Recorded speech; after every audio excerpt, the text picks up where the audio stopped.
welcome once again to Mondays with Marty. My name is Cassie, and this is my dog Marty. And today we're going to talk about one of Marty's favorite topics, which is treats. So there's a lot of different options for treats, and when it comes to picking them out, it really depends on what's your purpose. Why are you feeding your dog your treat? So the first type we'll talk about is actually the biscuit treat, and that's what I'm giving Marty right now. So a biscuit treat is essentially just a hard, crunchy treat. Could be known as a cookie, just some sort of a crunchy treat. I've always known them as biscuits. These are great because they have a super long, they have a fairly long shelf life relative to a lot of treats, which means you can have a decent sized bag or box without them going bad super quickly if you're not feeding them often. They come in a variety of different sizes, so you can get them in puppy size, so that's pretty tiny, and you can also get them as extra large bones. These are, like I said, good because they're great for their shelf life, and I like to give these to my dogs when I'm putting them away in their kennel or in their crate.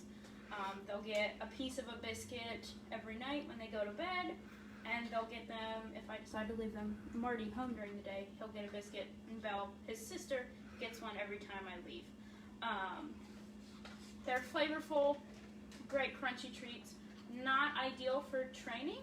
You can use them for training, and actually this is what I'm giving Marty right now. He's a big fan.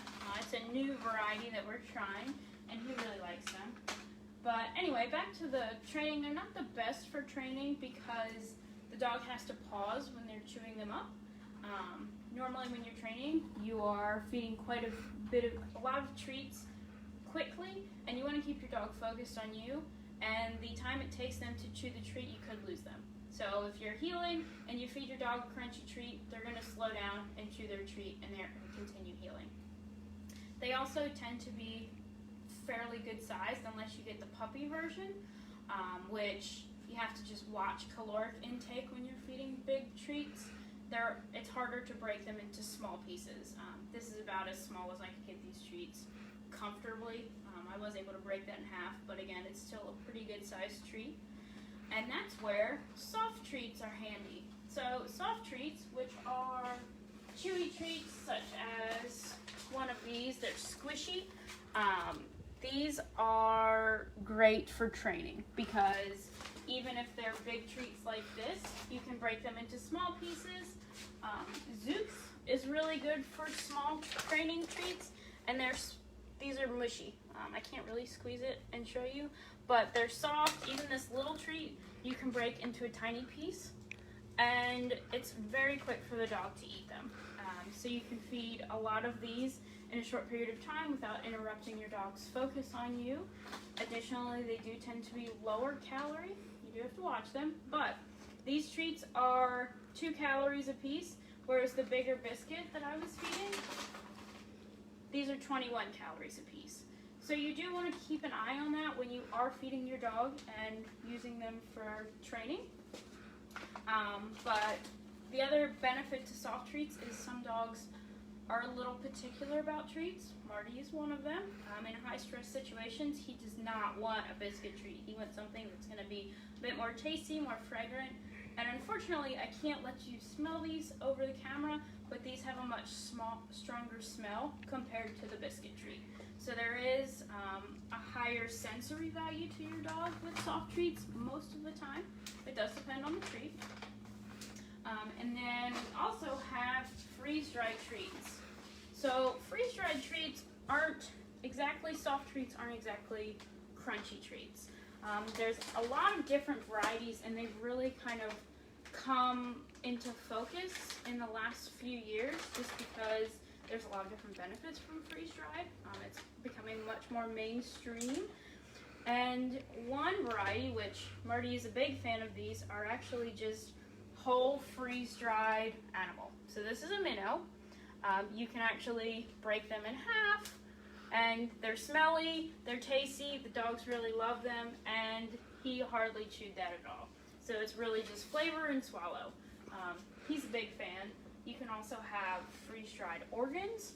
So this is a chicken heart.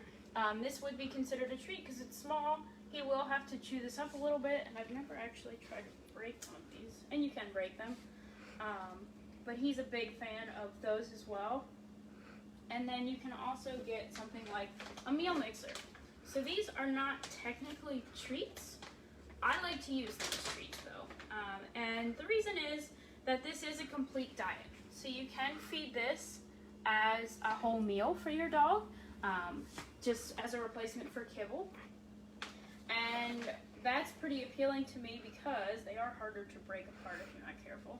That's pretty appealing to me because I know when I'm training, I'm giving him a lot of treats. And for me, it's really important that he still be getting a balanced diet even with training and having to give him treats.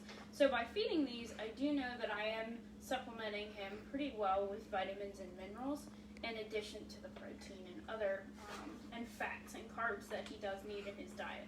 So I am a big fan of using meal mixers for treats, and they're a good size. They aren't super hard for them to chew up, and they're very tasty. Dogs love these freeze-dried stuff. This freeze-dried stuff just because of the protein content.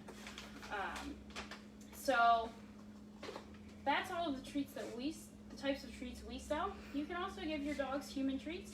And I did in fact mean to bring a piece of string cheese or a string cheese with me, but my husband ate it on my way out the door. So I did not bring that with me.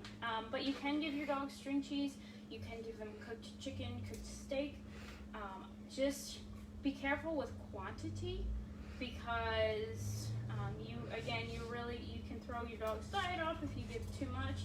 But additionally, the more human food you give your dog, the less interested they're going to be in dog treats and dog food. I like to reserve human food, such as cheese or chicken, for high-stress situations. So when doing any sort of toenail trimming or when we go to the vet, great time to pull out some of that super tasty chicken or cheese. And I also like to use them when I really want good engagement from my dogs.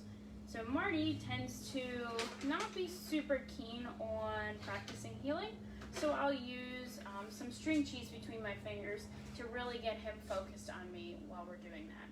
So those are some options for treats, some things, different things to think about. If there's a variety of treat or a type of treat that you are interested in that we don't have, just let us know in the comments and we'll see about getting that in for you to try. And as always, if you have any questions, let us know, and thanks for tuning in. We'll see you in 2 weeks.